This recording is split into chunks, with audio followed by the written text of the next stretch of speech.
count the eyes. Count them carefully, because they are already counting you. Before we begin tonight, close a door, any door. It doesn't matter which one.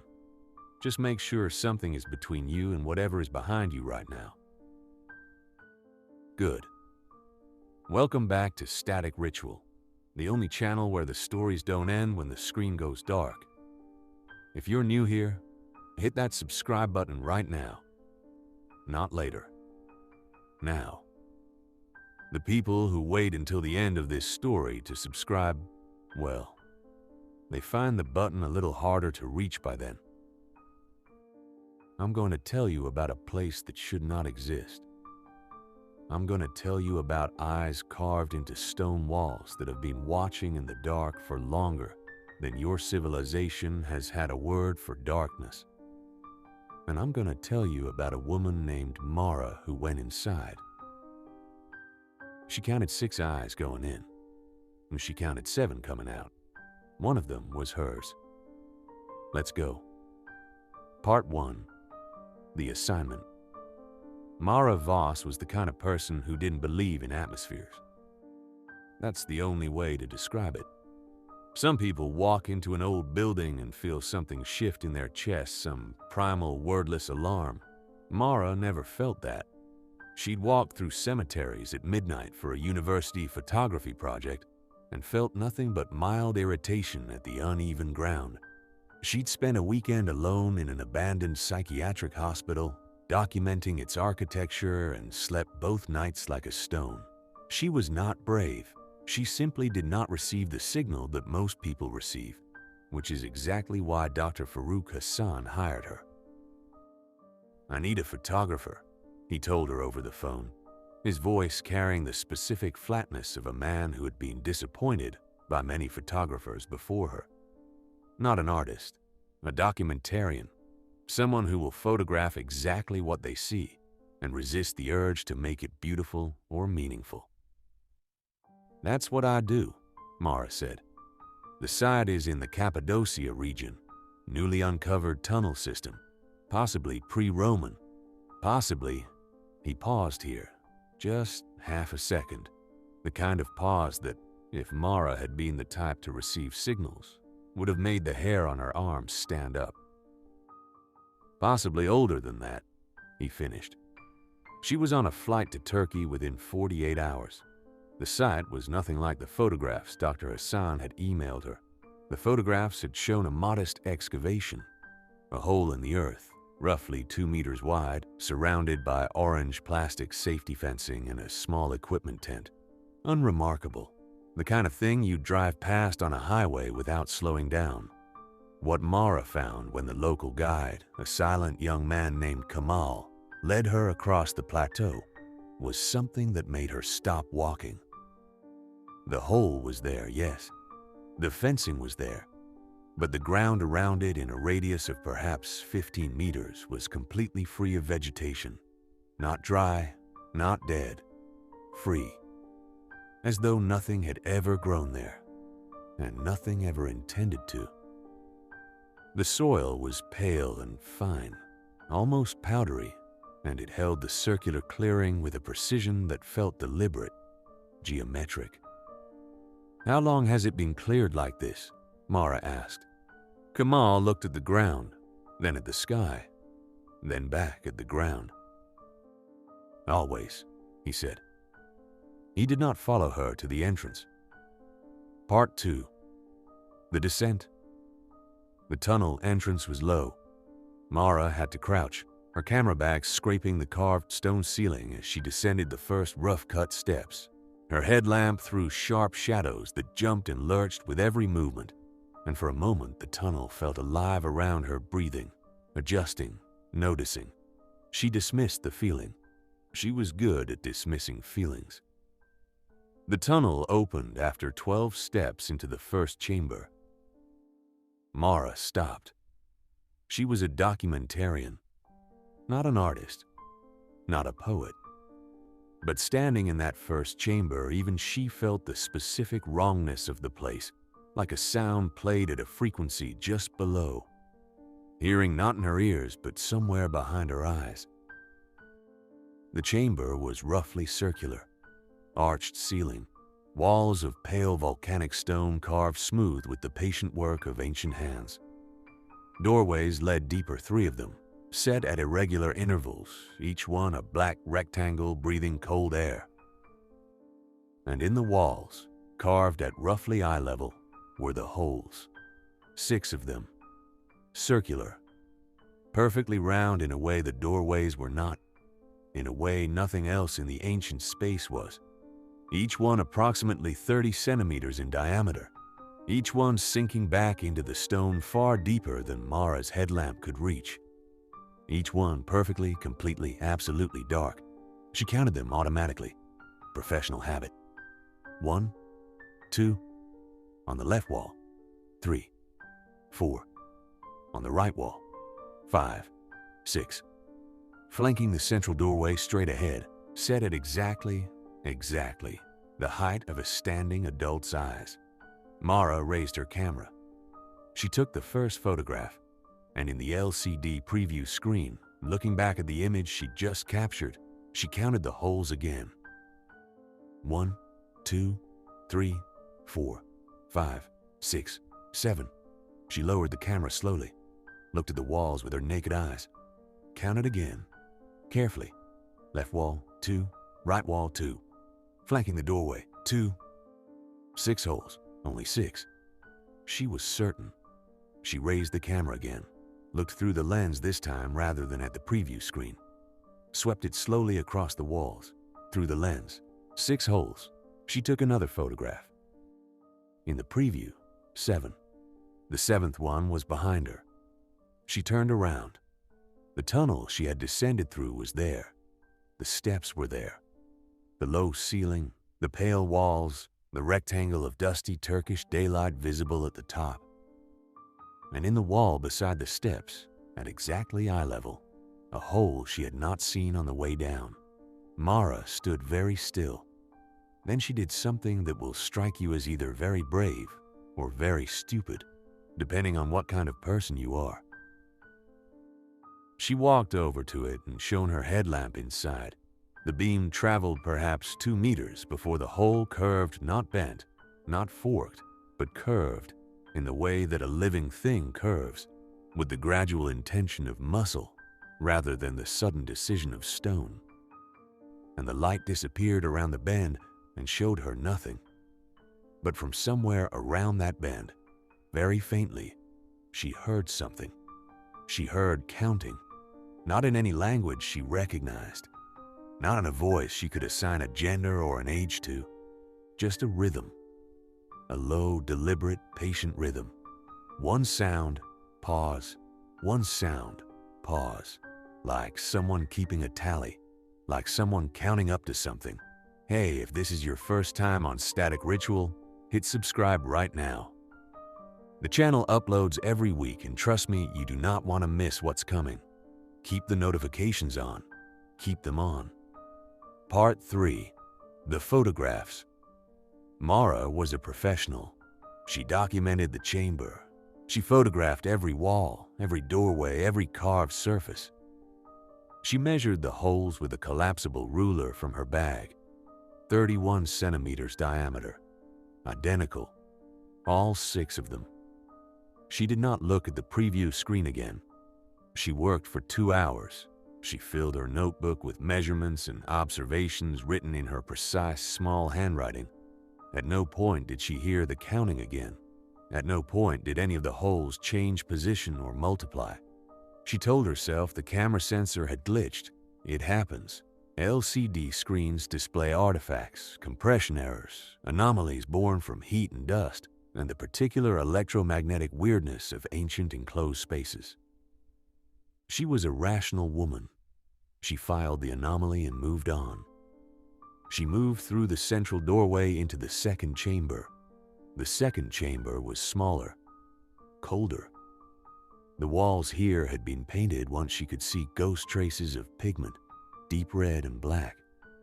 Shapes that might have been figures or might have been abstract or might have been something in between that human art had no vocabulary for anymore. The floor was dirt, loose and dry, scattered with fragments of what might have been ceramic or might have been bone, and in this chamber there were no holes in the walls. Instead, in the very center of the floor, there was a single hole, vertical, sinking straight down into the earth, 31 centimeters diameter, perfectly dark. Mara knelt beside it and shone her headlamp down. The beam went down 3 meters, 4 meters, 5, and then the hole simply ended. Not in a bottom, not in a surface. The darkness simply absorbed the light at a certain depth the way black fabric absorbs it. Not reflecting, not scattering, taking. She took a photograph looking straight down into it. In the preview screen, looking back up out of the hole at her, was a face. Long static, almost musical, almost a voice. Not a human face, not exactly. The proportions were close to eyes, a suggestion of a nose, the horizontal line of a mouth, but the eyes were the holes, the carved circular holes but arranged facially, and they were looking with the specific, patient, ancient attention of something that has been waiting in a very small space for a very long time and has made its peace with the wait. Mara's headlamp flickered. In the half-second of darkness before it steadied, she heard the counting again, much closer this time, not from the hole beside the stairs, from somewhere beneath her, from the hole in the floor, rising upward through the dark like heat. One sound, pause, one sound, pause, and then a second voice joined it, counting the same count, the same rhythm, but slightly offset, like an echo that had developed its own opinion about when to sound, and then a third voice. Mara stood up. She walked back through the central doorway into the first chamber. She counted the holes in the first chamber. 8. Part 4. The Rule. She found Dr. Hassan's notes in her email that night. Back at the small hotel in Gorama, sitting on a hard mattress with her laptop open and every light in the room switched on, she found an email he had sent 3 days before her arrival, marked low priority, which she had not opened. She opened it now. Mara, some background context I should have led with. Apologies for the delay in sending this. The site has a local name that predates any recorded history of the region. Translated loosely, it means the counter, or alternatively, the counting place. Linguists disagree on the exact construction. Local oral tradition, which the university team has been documenting separately, holds that the tunnels were not carved by humans, or rather that they were not carved for humans. The holes in the walls are described in the oldest oral accounts as the open eyes of the thing that learned to count by counting visitors. Now, I include this for context, not alarm. Folklore is folklore, but I want you to be aware of one tradition that even the most skeptical members of our team have chosen to observe as a precaution. Do not count the holes. Do not count them when you arrive. Do not count them when you leave. Do not count them at any point during your documentation. Photograph them, measure them, but do not assign them a number. The tradition holds that the holes are not fixed. They are only fixed when unobserved. The act of counting, of assigning a definite number, is described in the oral tradition as feeding it a new eye. I realize this sounds absurd. Document it, don't observe it, and we will discuss in full when I arrive on Thursday. Farouk. Mara read the email twice. Then she opened her camera and scrolled through the photographs she had taken that day. In the first photograph, 7 holes. In the last photograph she had taken before leaving, 11. She had been in the tunnels for 2 hours. She had counted the holes 4 times. This is static ritual. If you haven't subscribed yet, do it right now. There's more coming and you want to be here for it. Every story leaves something behind in the people who hear it. We're building something here. Something that counts. Part 5. Thursday. Dr. Hassan did not arrive on Thursday. He did not arrive on Friday either. Mara called his university office. She called his mobile. She emailed.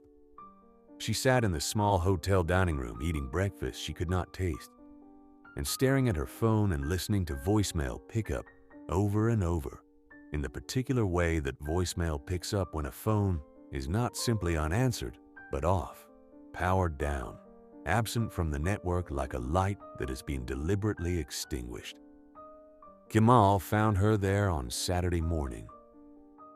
He sat across from her without being invited and folded his hands on the table and looked at her with the calm, steady eyes of someone who has been expecting a particular conversation for a long time and has prepared for it.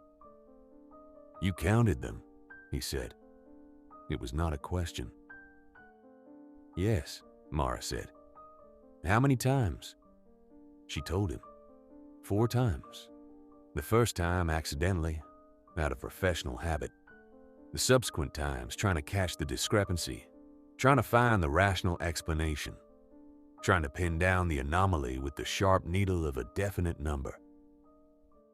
Kemal closed his eyes briefly, opened them. "The first time costs nothing," he said. "The counting itself is not the problem. The problem is the second time. The third. Each time you count, you are telling it that the number matters, that you are paying attention to the number, that the number is important to you." He paused. "It learns what is important to you. Then it takes it." "Takes what?" Kemal looked at her steadily. "Whatever number you assign to yourself." Mara stared at him. "I don't understand." "Dr. Hassan," Kemal said carefully, "counted the holes the first time he came here, before the excavation began, before the site was officially opened. He counted them in his report. He published the number. He built his professional reputation on the number." A pause. "He came back last week, before you arrived. I think he wanted to recount them, to verify." "Where is he now?" Kemal looked at the window, at the pale plateau visible in the distance through the glass, at the circular clearing in the middle of it that held the absence of all growing things. "He is still in there," Kemal said, "but he is not the same number he was when he went in." Part 6. The return. Mara went back. I know what you're thinking, but understand, she went back because her camera was still down there. She had left it in the second chamber in her rush to leave, and in that camera were the photographs, 147 photographs of a site that no one outside the university team had documented. Evidence, record, her work. She told herself that was why she went back. She did not examine that reason too carefully. She descended the steps with a new headlamp, batteries checked twice, and she did not look at the walls. She kept her eyes forward, on the floor, on her feet, on the rectangle of the central doorway ahead of her. She did not count. She did not look at the holes. She moved through the space like a woman moving through a room where she suspects something is hanging from the ceiling and has decided that not looking is the only available mercy. The second chamber was exactly as she had left it. Her camera was on the floor where she'd set it. She picked it up. She turned to leave. The hole in the floor was breathing, not metaphorically, not atmospherically. There was a rhythmic movement of air from the vertical hole in the center of the room. A slow, deep pulsing inhalation and exhalation. Cold air rising and falling like the breath of something immense cycling through a cycle so vast that each breath took nearly a minute. And from somewhere far below, the counting had changed. It was no longer the slow single tally she had heard before. It was faster now. Many voices, all counting, all at different points in their count, layering over each other in a dense, terrible arithmetic, a churning mathematics of accumulation that seemed to be approaching not a finish exactly, but a threshold, a number at which something would become possible that had not previously been possible. Mara walked back through the doorway without running. She is very clear on this point when she tells the story. She did not run. Running is what the body does when the mind has lost control. And Mara kept control. She walked. She climbed the stairs. She emerged into the blazing Turkish afternoon. And she stood in the circular clearing with her camera in her hands, and she breathed. And she felt, for the first time in her adult life, that specific primal alarm, that wordless animal wrongness. She finally received the signal. She looked down at her hands. She counted her fingers. She counted them 3 times before she was certain she had the right number. She has never been certain since. Part 7. What Mara Knows Now. I spoke to Mara Voss approximately 6 months after her return from Turkey. She contacted me through the channel through Static Ritual because she had seen one of my earlier videos about sites of uncertain origin, and she wanted someone to hear what she knew before she forgot any more of it. I should explain that last part. Mara told me that she has been forgetting numbers since she came back. Not numbers the way an aging person forgets numbers, not misplacing them, not losing them in the clutter of a busy mind. Erasing them. She will look at a page of text and the numerals on that page will simply be absent. Not illegible, absent, as though they were never printed, as though the concept the numeral represents has been quietly extracted from her experience of reality, like a surgeon removing something small and vital and leaving the incision so clean it takes weeks to notice the missing piece. Her bank account balance. Gone. Her address. She knows the street name. The number of her building is simply not there. Her age. She knows she was born in a specific year. She cannot calculate the distance between that year and now because the distance is a number, and the number is not available to her. It's not taking my memories, she told me, very carefully, sitting across from me in a coffee shop with her hands wrapped around a mug. It's taking the specific thing that memory uses to locate itself in sequence, the number, the position. Without the number, I still have the memory, but I can't place it. I can't say when. Everything is just floating. Everything happened, but nothing happened at a specific time, in a specific order, in a specific place in the sequence. She paused. I think it's been doing this for a long time, she said. I think there are a lot of people who went into that place and came out like this. People who lost their position in the count. People who just drifted out of sequence, out of the number line. She looked up at me then, and her eyes. This is the part I still think about. 6 months later, late at night, when the static on the edge of sleep sounds almost like counting, her eyes were fine, clear and present and intelligent. But for just a moment, in the overhead light of the coffee shop, her pupils were not round. They were perfectly circular, yes. But they were perfectly, completely, absolutely dark. The way a hole is dark, the way something is dark when it goes back further than light,